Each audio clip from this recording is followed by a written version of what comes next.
తాకట్లో ఉన్న బంగారాన్ని విడిపించి ఆ రోజున మార్కెట్ ధర కట్టి మిగిలిన డబ్బును మీకు అందిస్తుంది కొమ్మూరి గోల్డ్. సార్ దిల్ రాజు గారి అసోసియేషన్తో మీకు స్టార్ట్ అయింది ఆర్య నుంచే. ఆర్య నుంచి. ఆర్య నుంచి. ఆర్యలో హీరో క్యారెక్టరైజేషన్ చాలా అప్పటికి వరకు కొత్తగా ఉంటుంది. మీరు ఆ సినిమా చూసిన తర్వాత ఎడిటింగ్ రషెస్ చూసి ఎడిటింగ్ స్టార్ట్ చేసే ముందు కానీ లేదా చేసే క్రమంలో కానీ ఈ డైరెక్టర్ ఎవరో మామూలుడు కాదు అనే ఒక ఫీల్ ఎప్పుడన్నా కలిగిందా మీకు? చెప్పాం మేము. నాకు ఆర్య ఫస్ట్ షెడ్యూల్ తర్వాత ఆపారు సినిమా వాళ్ళు. ఓకే. ఎక్కువ కన్ఫ్యూజన్గా వెళ్తుంది అట ఇట, ఏంటి అసలు బాగుందా బాగాలేదా అంటే నేను సినిమా చూసి నాకైతే నేను చాలా స్ట్రాంగ్గా చెప్పా, చాలా బాగా చేసినట్టు సార్, చాలా బాగుంది సార్ సినిమా అన్న. పెద్ద హిట్ అవుద్దని అన్న. అవి ఉంటాయండి. ఆయన దిల్ రాజు గారిది, ఆయన కూడా సురేష్ బాబు వల్ల చాలా ఓపెన్గా తీసుకుంటారు. ఆయన పన్నీ వాసు చాలా చాలా ఓపెన్గా తీసుకుంటారు. మనం ఏం చెప్పినా హర్ట్ అవ్వరు, నవ్వుతారు. ఎందుకు అని అంటారు, కూర్చోబెడతారు, మాట్లాడతారు, డిస్కస్ చేస్తారు, అవి ఉంటాయి. ఆర్యాకి మేము డే వన్నే అన్నాం, సినిమా చూసిన తర్వాత చాలా బాగా అనిపించింది నాకు సార్, చాలా మోడర్న్గా అనిపించింది. కాబట్టి మేము చాలా స్ట్రాంగ్గా బిలీవ్ చేసాం ఆ సినిమా ఆడద్దని. సూపర్. అయితే నాకు ఇంకో డౌట్ వచ్చేసి మన భద్రా సినిమా గురించి సార్. ఒక పరిపూర్ణమైన స్క్రిప్ట్ అనిపిస్తుంది నాకు భద్రా సినిమా చూస్తే. ఆ లవ్ స్టోరీ కానీ, ఆ యాక్షన్ కానీ, ఆ హీరో క్యారెక్టరేషన్ కానీ, బోయపాటి లాంటి ఒక కొత్త దర్శకుడు మీ దగ్గరికి వచ్చి ఆ కథ చెప్పి లేదా ఆ సినిమా తీసి మీకు ఇచ్చినప్పుడు ఆ సెన్సిబిలిటీ గురించి, అంటే అంత సెన్సిబిలిటీ నేను బోయపాటి గారు మాసు చూశాను కానీ భద్రా కాస్త పక్కకు ఉంటుంది ఆయన సినిమాల్లో. భద్రా సినిమాతో మీ ఎక్స్పీరియన్స్ చెప్తారా? లే, బాగానే మాకేమి, మేము సరదాగానే చేసామండి ఆ సినిమా. కొన్ని సీన్లు, ఇంపార్టెంట్ సీన్లు కొన్ని కావాలనుకున్నారు, అది మేము అక్కర్లేదని మేము డిస్కస్ చేసి తీసేసాం క్లైమాక్స్లో. ఓకే. హీరో వచ్చి వార్నింగ్ ఇచ్చే సీన్ ఉంటుంది విలన్కి, అది ఇక్కడే వార్నింగ్ ఇచ్చేస్తే క్లైమాక్స్ పండదని చెప్పి తీసేసాం. అలాంటివన్నీ వింటారు. ఎందుకు మేము ప్రాపర్గా మేము చెప్పిన దానికి ప్రాపర్గా రీజన్ ఇవ్వాలి. ఆ రీజన్ ఇవ్వకపోతే మేము ఊరికనే బాగాలేదని చెప్పకూడదు కదా. దీనివల్ల ఇదండి అని చెప్పి రీజన్ ఇచ్చామనుకోండి, వింటారు. అంతే అండి. అది ఆ సినిమా, అన్ని సినిమాలకి డిస్కషన్ అనేది ఉంటుంది ఎయిటింగ్ రూమ్లో, ఎందుకు ఏంటి అనేది ఉంటుంది. ఆ డిస్కషన్ ప్రాపర్ మేము ఏదో సినిమా జనరల్గా బాగాలేదని చెప్పాం సార్, దీనివల్ల ఇది బాగాలేదండి, రీజన్ చెప్తాం. ఆ రీజన్కి వాళ్ళ దగ్గర ఆన్సర్ ఉంటే ఓకే, ఆన్సర్ లేకపోతే మా మాట వింటారు సార్. ఇలా. అయితే మీరు డిస్కషన్ అన్నారు కాబట్టి ఒక క్వశ్చన్ సార్. మాతాండ్కే వెంకటేష్ గారి దగ్గర ఒక నోట్స్ ఉంది. ఆ నోట్స్ను కానీ కొన్ని వందల సినిమాలకు సంబంధించిన నోట్స్ అది. ఆ నోట్స్ను కానీ బుక్గా తీసుకొస్తే ఇండస్ట్రీలో చాలామంది అది క్యూట్ మూమెంట్స్ కావచ్చు, ఆర్గ్యుమెంట్స్ కావచ్చు, చాలా సినిమాలకు సంబంధించిన బ్యాక్ స్టోరీస్ అది బుక్గా వస్తే అద్భుతంగా ఉంటుందని చెప్పారు. ఎందుకు మీరు దాన్ని బుక్గా తీసుకురావట్లేదు? అంటే నాకు మురళీమోహన్ గారు నేను అసిస్టెంట్గా ఉన్నప్పుడు ఆయన చెప్పాడు, నేను నావల్ ఎక్కువ చదివేవాడిని, ఇంగ్లీష్ నావల్స్ చదివేటప్పుడు ఆయన అన్నాడు, వెంకటేష్ ఒక్క సినిమా, ప్రతి సినిమాకి ఎడిటర్ అయిన తర్వాత ఆయన కలిసినప్పుడు నాకు ఏం చెప్పారు, మురళీమోహన్ గారు చెప్పారు, ఒక సినిమా గురించి నువ్వు చేసే సినిమాకి ఒక పేజ్ రాయి, నువ్వు ఏం జరిగిందో రాసి పెట్టుకో, అది నీకు ఫ్యూచర్లో పనికి వస్తుంది, నువ్వు నీ తప్పులు కరెక్ట్ చేసుకోవడానికి, లేకపోతే నువ్వు రెక్టిఫై చేసుకోవడానికి, ఏదైనా సరే నీకు అది పనికి వస్తుందని అన్నారు. అందుకు మేము ఫ్రాంక్గా రిలీజ్ తర్వాత మన ఒపీనియన్ మారిపోవచ్చు సినిమా పైన. ఫస్ట్లో మనకు సినిమా నచ్చకపోవచ్చు, రిలీజ్ తర్వాత అందరూ బాగుందంటే మనం బాగుంది అనొచ్చు, అలా మారుతుంది. కాబట్టి రిలీజ్కి ముందే మేము ఒక పేజ్ రాసేసుకుంటాం, ఆ సినిమాకి జరిగిన గొడవలు, డైరెక్టర్కి నాకు జరిగిన గొడవలు, లేకపోతే డైరెక్టర్ నన్ను మెచ్చుకున్నది, లేకపోతే మేము డైరెక్టర్ గారిని తిట్టింది, లేకపోతే ప్రొడ్యూసర్కి డైరెక్టర్కి జరిగిన గొడవలు కానీ ఒక పేజ్ రాస్తాం. ఆ సినిమాకి జరిగిన ట్రావెల్, సినిమాని మేము ఏమనుకుంటున్నాం, హిట్ అవుద్ది అనుకుంటున్నామా, ఫ్లాప్ అవుద్ది అనుకున్నామా, చూసినట్టు ఏమనుకున్నాం అనేది ఒక పేజ్ రాస్తాం, రాసి పెట్టుకుంటాను నేను. అదే సార్, చాలా హిట్ సినిమాలకు సంబంధించి ఉంటుంది, అన్ని సినిమాలకు ఉంటుంది. దాంట్లో జరిగిన గొడవలు, ఇప్పుడు తొలి ప్రేమకి జరిగిన గొడవలు చేసినప్పుడు, గొడవలేం కాదు, మాకందరికి సినిమా నచ్చింది, కొంతమందికి మేము సినిమా వేసాం, వేస్తే అందరూ 90% వాళ్ళు పడుకున్నారు సినిమాలో. తొలి ప్రేమ ఫస్ట్ ప్రీమియర్ అంటే ప్రివ్యూకి బయటకు వచ్చి, ఇదేం సినిమా సార్, అసలు హీరో ఏం చేస్తున్నాడండి, అమ్మాయి ఎంట పడుతున్నాడు అంతే తప్పితే ఇంకేముందండి సినిమాలో అన్నారు. అసలు ఒక ఫీమేల్ సాంగ్ లేదు, ఫీమేల్ వాయిసే లేదు సాంగ్స్లో, అన్ని మేల్ వాయిస్లో ఉన్నాయని అన్నారు. వాళ్ళు చెప్తే కానీ మాకు అప్పుడు కానీ మేము రియలైజ్ అవ్వలేదు ఫీమేల్ వాయిస్ లేదని. ఇలాంటివన్నీ ఇచ్చారు, ఆ ఫీడ్బ్యాక్లన్నీ మేము రాసి పెట్టుకుంటాం ఎవరన్నారు ఏంటని. అది బయటికి వెళ్తే కాంట్రవర్సీ అవుద్ది, మేము చూసుకోవడానికి, మేము రెక్టిఫైడ్ చేసుకోవడానికి ఉంటుంది అంతే.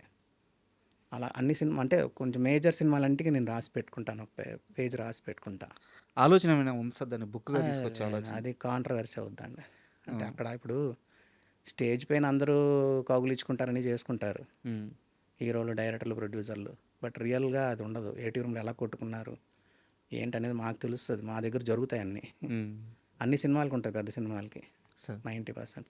అవి వెళ్తే కాంట్రవర్సీ, మనం కాంట్రవర్సీ చేసినట్టు అవుద్ది అదంతా. అది మనకు ఒక ఆ సినిమాకి ఇలాగ ఉన్నారు, దాని తర్వాత ఇలాగ ఉన్నారా అన్నది తెలుసుకోవడానికి బాగుంటుంది అంతే అది. అండ్ నాకు ఇంకొక డౌట్ సార్, బొమ్మరిల్లు క్లైమాక్స్ గురించి సార్. అంటే ఒక తెలుగు సినిమాలో క్లైమాక్స్ కన్వర్జేషన్ మీద ఉమ్. అంత లెంత్ గురించి మాట్లాడుతున్నాను నేను. అంత లెంత్లో ఉండడం ఓన్లీ కన్వర్జేషన్ ఒక ఇంట్లో నిలబడి అంతకుముందు లేదనుకుంటాను నేను. బట్ ఉన్నాయండి ఎందుకు లేవు? బట్ అద్భుతంగా పేలింది. మీరు ఎడిటింగ్ చేసేటప్పుడు ఏం ఫీల్ అయ్యారు ఆ క్లైమాక్స్? మీ పర్సనల్గా మీరేం ఫీల్ అయ్యారు అట్లా బొమ్మరిల్లు క్లైమాక్స్? బొమ్మరిల్ క్లైమాక్స్ అందరు అదేనండి. నేను అనేది ఏంటంటే ఇప్పుడు అందరూ తండ్రిని అనలేరు. తండ్రిని అనడం అనేది, పాయింట్అవుట్ చేయడం అనేది, తండ్రి మంచోడే అవును. బట్ తండ్రిని క్వశ్చన్ చేయడం అనేది ఉంటారు చూసారా, అందరూ చేయలేరు. అది సినిమాలో వచ్చేసరికి నేను ఇందాక అన్నాను కదా ఫస్ట్లో, ఎగ్జైట్ ఆడిటోరియంకి ఏది అనుకుంటున్నారో అది చెప్పామనుకోండి హై అవుద్ది. కరెక్ట్. బొమ్మరిల్లులో క్లైమాక్స్ కంటే కూడా నాకు నచ్చిన సీన్ ఏంటంటే, మేము ఆ సీన్ చూసి సూపర్ హిట్ అన్నాం. క్లైమాక్స్ కూడా కాదు, సార్ జెనీనియా నో అంటది, అవును. నేను ఈ ఇంట్లో ఉండలేను అంటది చూసారా, అది చూసి మేము అన్నాం. మేము ఎక్స్పెక్ట్ చేయలేదు సార్ అసలు ఈ సీను. ఎప్పుడో కొడుకు మాట్లాడతాడు తండ్రితో అని మాకు అర్థం తెలుసు, ఈ సీన్ అసలు ఎక్స్పెక్ట్ చేయలేదు. ఇది వచ్చిన వెంటనే మేము సూపర్ హిట్ సినిమా అన్నాం. ఒకప్పుడు నాలో ఏ అయితే నచ్చాడు అని చెప్పాడు, ఇప్పుడు అయ్యా నచ్చలేదు అంటున్నాడు. నేను మర్చిపోతాను అంటది అమ్మాయి. అవును అది మేము ఎక్స్పెక్ట్ చేయాలి. అమ్మాయి ఇంటి నుంచి వెళ్ళిపోద్ది అనేది మేము ఎక్స్పెక్ట్ చేయాలి సార్. రష్ ఎడిట్ చేస్తున్నప్పుడు. అది చూసిన వెంటనే సార్ ఇది చాలా బాగుంది సార్, ఇది పెద్ద హిట్ సార్ సినిమా అన్నాం. అలా ఉంటుందండి అంతే. అవి జడ్జిమెంటల్ వైజ్ ఇలా ఉంటాయి మావి. తప్పవచ్చు, రైట్ అవ్వచ్చు, అలా జడ్జ్ చేస్తాం. ఏదైనా ఒక దాన్ని మేము ఎగ్జైట్ అయ్యి సినిమాని అనుకున్న దాన్ని ఇంకోటి వచ్చి కొత్తగా వచ్చి బెటర్గా వచ్చింది అనుకోండి, చెప్తాం చాలా బాగుంది సార్ సినిమా అని చెప్తాం. సార్ బొమ్మరిల్లు సక్సెస్ తర్వాత మన దిల్ రాజు గారి ఆనందాన్ని చూడాలి అంటే బొమ్మరిల్లు సక్సెస్ని ఎంజాయ్ చేసే మూమెంట్లో చూడాలి. ఒక పసిపిల్లోడైపోయి ఎంజాయ్ చేశాడు, ఆయనకి చాలా కోరికంట. జనాలు దిల్ రాజు గొప్ప సినిమా తీశాడు, టికెట్లు తీసుకుంటున్నారు, హౌస్ఫుల్ పడుతున్నాయి, ఇవన్నీ కూడా. బొమ్మరిల్లు సక్సెస్ని దిల్ రాజు గారు ఎంజాయ్ చేయడం మీరు దగ్గర నుండి చూసారా? ఏదైనా ఒక మూమెంట్ గుర్తుంది? లేదండి, ఆయన అన్ని సినిమాలకి ఫుల్గా ఇన్వాల్వ్ అవుతారు ఆయన. అంటే అన్ని సినిమాలని ఓన్గా చిన్న ఒక టెక్నీషియన్ లాగానే పనిచేస్తారు ఆయన. మిక్సింగ్లో కూర్చుంటాడు ఆయన. అంటే ఎక్కడికి ఇంటికి వెళ్ళాడు ఆయన, వర్క్ చేస్తున్నప్పుడు అంతా అక్కడే ఉంటాడు. కాబట్టి ఆయన జనరల్గా ప్రతి సినిమాకి ఎంజాయ్ చేసేవారు. ఆ రోజుల్లో ఆ బిగినింగ్ డేస్లో అనేవాడు ఆయన, అందరు నన్ను సినిమా రిలీజ్ అయిన తర్వాత టికెట్లు అడగాలి, నన్ను ఫుల్ అవ్వాలి, అదొక జాయ్ నాకు అనేవారు. అలాగే అవన్నీ కంటిన్యూ అయ్యండి. ఈ రోజుల్లో అంటే అది పోయింది. ఒకేసారి అన్ని థియేటర్లో రిలీజ్ చేయడం వల్ల ఈ రోజు ఎవరు టికెట్లు అడుగుతున్నాం చెప్పండి, ఎక్కడ చూస్తే అక్కడ సినిమా దొరుకుతుంది. అండ్ కాస్త కరెంట్ సిచ్యువేషన్ గురించి మాట్లాడుకుందాం. ఇప్పుడు ఎడిటింగ్ అంటే ఏ విభాగంలో అయినా ఏఐ అనేది చాలా కీ రోల్ అయిపోయింది. సో ఎడిటింగ్ని ఏఐ ఎలా ప్రభావితం చేస్తుంది? వర్క్ ఎన్హాన్స్కి ఉపయోగపడుతుందా, లేదా ఎడిటర్లకి ఏఐ ఛాలెంజ్ అయిందా? ఇప్పుడు మాన్యువల్ ఫిలిం మేము ఎడిట్ చేసేటప్పుడు ఒక సినిమాని ఒక ఎడిటర్ ఎడిట్ చేయాలి అంటే దానికి 4 అసిస్టెంట్లు ఉండాలి. నెగిటివ్ కట్ చేసేయడానికి ఒక ఇద్దరు ఉండి దానికి ఒక 2 అసిస్టెంట్లు ఉండాలి. సౌండ్ సింక్ చేసి కట్ చేయడానికి ఒక మనిషి ఉంటే దానికి అతనికి ఒక 2 అసిస్టెంట్లు ఉండాలి. అంటే సినిమాకి ఒక 10 మంది ఉండేవారు. ఒక సినిమాకి 10 మంది అసిస్టెంట్లు టీం ఉండాలి మినిమం. ఈ డిజిటల్ వచ్చిన తర్వాత ఆ 10 మంది 3, 4 అయ్యారు.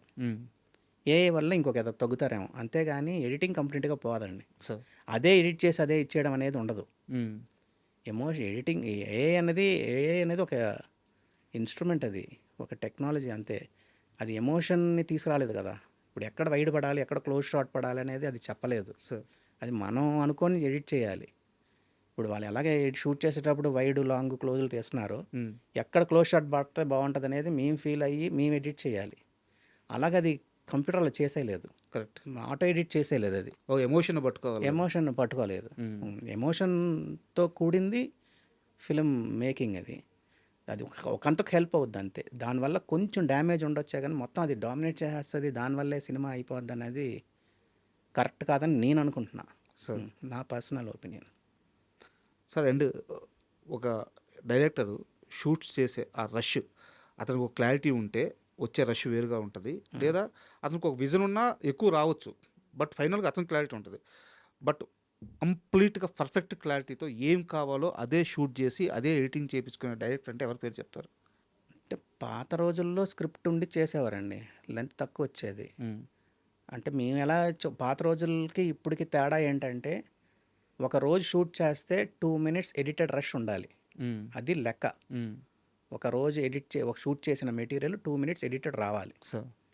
అది జనరల్, అంటే బాగా సినిమా చేస్తున్నట్టు లెక్క. మ్మ్. ఈ రోజుల్లో ఏమైందంటే అది 10 సెకండ్స్ వస్తుందా, అసలు 5 సెకండ్లు ఉంటుందా, 10 సెకండ్ల ఉంటుందా అనేది ఓకే. మారింది డిజిటల్ వల్ల. మ్మ్. అంటే ఎక్కువ తీయడాల వల్ల, ఎక్కువ చేయడాల వల్ల, చేసిందే చేసి చూసుకోవడాల వల్ల. మ్మ్. ఒకప్పుడు మానిటర్ లేకుండా షూట్ చేసేవారు. ఆవిడ కెమెరా పక్కన నిల్చొని చెప్పేవారు బాగుంది బాగాలేదని, వాళ్ళు ఎక్స్ప్రెషన్స్ చూసి చేసేవారు. దాని తర్వాత మానిటర్ వచ్చింది. మానిటర్ రావడం వల్ల కొంచెం డిలే అయ్యింది. మ్మ్. మానిటర్ చూడడం వల్ల వెనకల ఆడు కదిలాడు, ఈడు కదిలాడు, అది లేదు ఇది లేదు, మళ్ళీ చేయండి అంటున్నారు రివైండ్ చేసి చూసుకోవడం వల్ల. మ్మ్. ఇప్పుడు డిజిటల్ వల్ల ఎక్కువ కెమెరాలు పెట్టి ఎక్కువ యాంగిల్ తీయడాలు, ఎక్కువ యాంగిల్ జరగడాలు జరుగుతున్నాయి. ముందు ఏంటంటే ఫిలిం కొనేటప్పుడు ఒక క్యాన్ కొనాలంటే 10,000, అవును. 4 మినిట్స్ కొనాలంటే 10,000. రోజుకి 5 క్యాన్లు 6 క్యాన్లు తీస్తే గొప్ప, అంతకంటే క్రాస్ చేసేవారు కాదు. మ్మ్. ఇప్పుడు డిజిటల్ ఏముంది, చిప్ మార్చడమే. అవును. ఎంతైనా షూట్ చేసిందే చేసి 20 టేకులు 30 టేకులు 10 టేకులు తీస్తున్నారు. Ultimate sorry interrupt. అంటే మీరు అన్నదానికి ఇక్కడ కొంతమందికి భయం కూడా ఉంటుంది డైరెక్టర్స్కి. ఎడిటర్ ఏ షాట్ అడుగుతాడో అందుకని చెప్పి ఇంకో యాంగిల్ ఎక్స్ట్రా పెడదాము, ఇంకో టాప్ యాంగిల్ పెడదాము, ఇంకో గోప్రో పెడదాము, ఇలా భయపడి తీసే డైరెక్టర్లు ఉంటారు. నేను అడిగేది మేకింగ్ మీద కంప్లీట్ పట్టు ఉండి తను ఏం తీస్తున్నాడో తనకు తెలిసి మీ దగ్గరికి అంతే క్లారిటీగా వచ్చే డైరెక్టర్లో టాప్ ఒకరిద్దరు పేర్లు చెప్పమంటే వాళ్ళ పేర్లు ఏం చెప్తారు? చాలామంది ఉన్నారండి. ఇప్పుడు పాత డైరెక్టర్లో కావచ్చు, రావేంద్ర గారు అవ్వచ్చు, జయంత్ గారు అవ్వచ్చు, బొమ్మరి వీళ్ళందరూ అనుకున్నదే తీస్తున్నారండి. వాళ్ళు నీట్గా ఉంటుంది. స్క్రిప్ట్ ఏమనుకుంటున్నారు, వాళ్ళు ఏమనుకుంటున్నారో అది తీస్తారు, సార్. ఎక్కువ తీయరు. మ్మ్. కొంతమంది తీస్తున్నారు, 90% వాళ్ళు ఇప్పుడు ఈ మధ్యకాలంలో తీస్తున్నారు. డిజిటల్ రావడం వల్ల 2 కెమెరాలు 3 కెమెరాలని, మ్మ్. ఏదో కొత్త కెమెరా వచ్చిందని చెప్పి ఆ కెమెరా వాడాలి, ఇవన్నీ చేస్తున్నారు. సినిమాకి ఏం కావాలో అది తీసేవాళ్ళు కొంతమంది.